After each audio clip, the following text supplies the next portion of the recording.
uma boa tarde, uma semana abençoada a todos. E vamos à pergunta: por que existe tanta concorrência entre as igrejas e por que a separação entre os cristãos? Boa pergunta.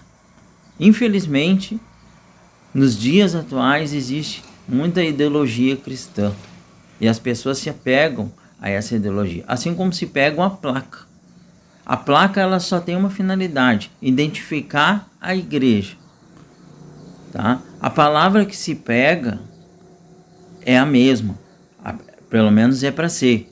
E o Deus que a gente serve é um só. Não existe o Deus da igreja A, o Deus da igreja B. O Deus ele é apenas um. E se a gente ir para a palavra, a gente vai ver que ele prega a união, que ele prega principalmente o amor ao próximo. Então a gente tem que pregar a união, principalmente nas igrejas, principalmente nós líderes. Mas infelizmente não é o que acontece em muita congregação. Deus ele responde tudo. Começando em Mateus capítulo 22. Se você tem a sua Bíblia, você pode acompanhar aí. Mateus capítulo 22, versículo 37. Jesus disse-lhe: amarás o Senhor teu Deus de todo o teu coração e toda a tua alma e de todo o teu pensamento. Este é o primeiro grande mandamento. E o segundo, semelhante a esse, amarás o teu próximo como a ti mesmo. Destes dois mandamentos dependem toda a lei dos profetas. O primeiro mandamento ele já está dizendo que temos que amar a Deus de toda a alma, todo o coração e todo o pensamento. Mas como é que eu vou fazer isso se eu não obedecer a palavra dele? Se eu não seguir os ensinamentos que ele diz? E isso serve principalmente para quem diz que segue a palavra dele. E o segundo, semelhante a esse, amarás o teu próximo como a ti mesmo. Então o próprio Jesus disse que tu tem que amar o teu próximo. Se eu amo o meu próximo, eu tenho que trabalhar em conjunto com ele. E isso vale principalmente para as igrejas. Principalmente para as igrejas. Aí eu vou mais à frente, eu vou em Salmos.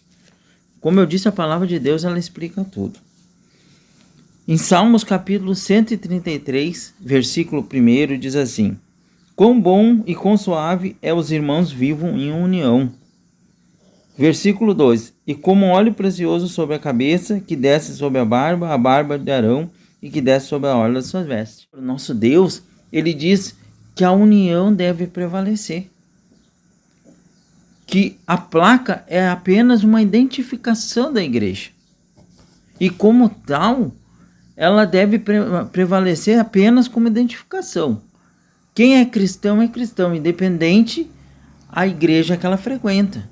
Na palavra, que no final do tempo, o Filho do Homem virá sobre as nuvens, buscar os escolhidos, os salvos.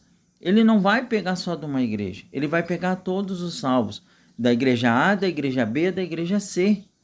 E até aqueles que estão lá no mundo, mas também têm direito à salvação. Então, às vezes as pessoas se pegam muito à questão de placa e acabam criando essa separação. Como seria bom se nós, cristãos, pudéssemos compartilhar: hoje eu vou chamar o pastor de tal igreja para vir aqui falar com o povo. Aí o pastor daquela igreja vai lá e diz: pastor, vem aqui na minha igreja também, conversa com o meu povo. Porque a união tem que ser mantida. Ela tem que ser suave. Mas infelizmente não é o que acontece. É triste. Mas isso acontece muito por causa do ser humano. Infelizmente. Tá bom? Um abraço.